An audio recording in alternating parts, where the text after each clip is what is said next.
In the 1980s, Vince Neil seemed untouchable.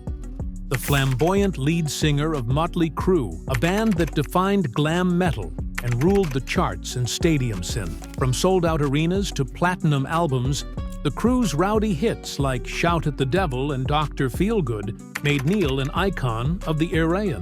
But success masked a darker undercurrent, and before long, one shocking night would change everything. Vince Neil joined Motley Crue in 1981 and quickly helped propel the band to superstardom. Their early albums, Too Fast for Love, 1981, Shout at the Devil, 1983, and Theater of Pain, 1985, were raw, aggressive hits. By the mid-80s, the band was known worldwide for its hard-partying image and catchy hard rock singles. Neil's powerful vocals and the band's over-the-top live shows, complete with acrobats and fire-breathing, made them household names. With Motley Crue on top of the charts, Neil lived the rock star dream. But it came with a price.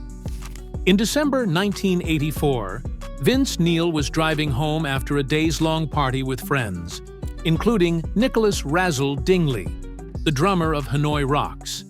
Neil was heavily intoxicated. His blood alcohol would later test at 0.17, nearly twice the legal. As Neil's sports car careened on a wet road, he swerved to avoid a fire truck and lost control. His car collided with an oncoming vehicle. Razzle, who was in the passenger seat holding a crate of alcohol, was thrown into Neil's lap and later died from head injury. Two other young people in the other car were seriously injured. In an instant, a routine joyride turned into a deadly accident. A horror that would haunt Neil forever. The legal fallout was swift.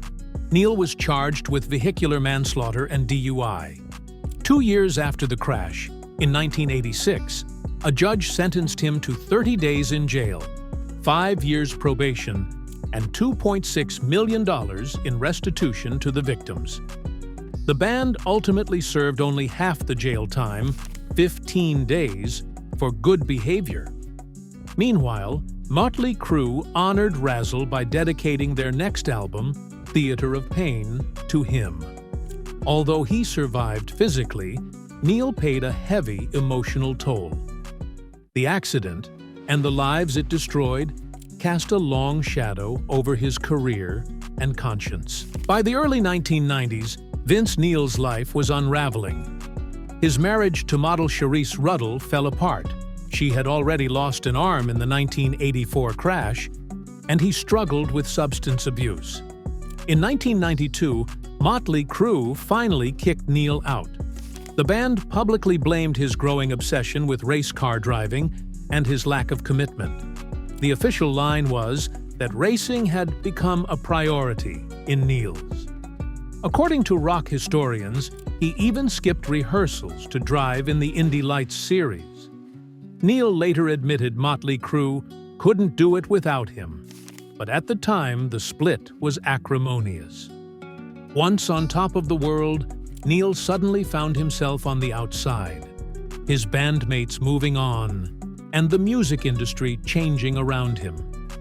After leaving Motley Crue, Neil tried a solo career. His first album, Exposed, 1993, debuted respectably at number 13 on the Billboard chart, but it failed to capture the same lightning as the Crue. Critics noted the album's singles were paler echoes of Crue anthems, and Exposed sold far fewer copies than any of his work with the band. By 1995, he released a second album, Carved in Stone, but it too was overshadowed by personal turmoil. The glitz had faded. Even as he chased a solo comeback, Neil's life was in deep crisis. The worst blow came in 1995. Vince Neil's 4-year-old daughter, Skylar, was diagnosed with Wilms's tumor, a rare kidney cancer. Over several months, she endured surgery, chemotherapy, and radiation.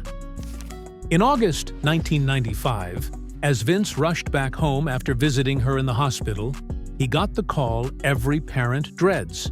Skylar's condition was failing, and she passed away on August 15, 1995. Neil later recalled how his ex-wife, Cherise, held Skylar as she went to sleep, as he listened over the phone. This crushing personal tragedy, coming after years of excess and loss, broke Neil's spirit and marked rock bottom in his life.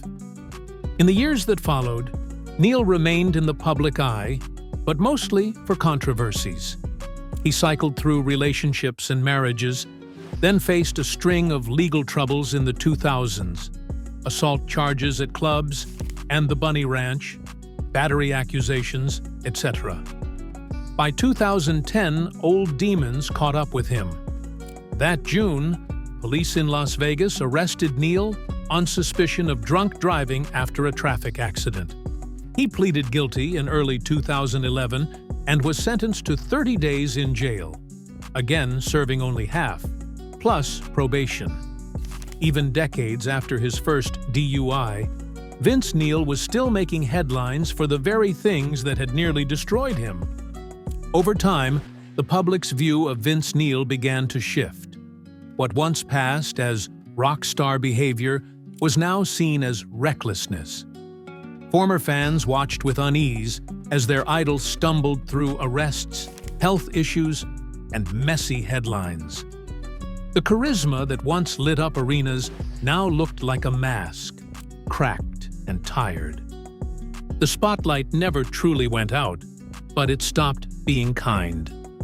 In desperation, Neil occasionally tried to revive his career. In 1997, he reunited with Motley Crue, the band admitting they couldn't recapture their status without him. They released new music and toured through the 2000s, even releasing the album Saints of Los Angeles in 2008. Neil later quipped that he only rejoined because he wasn't selling as many records solo. But the reunion never fully redeemed him. Health problems, such as vocal issues, and more incidents on tour haunted him. By the 2010s, the rock star Vince Neil was a relic, still performing, but as a cautionary tale of fame's excess. Today, Vince Neil still performs on stage and remains a recognizable figure from the 80s. But he is more often remembered for what went wrong. The glitter of those early years has been permanently tarnished by tragedy and scandal. Vince Neil went from living on top of the world to a survivor amid the wreckage of his choices. His story stands as a stark reminder that rock star glory can turn into rock-bottom despair almost overnight. Thanks for watching this video. If you enjoyed, make sure to leave a like and subscribe with notifications on to never miss a video.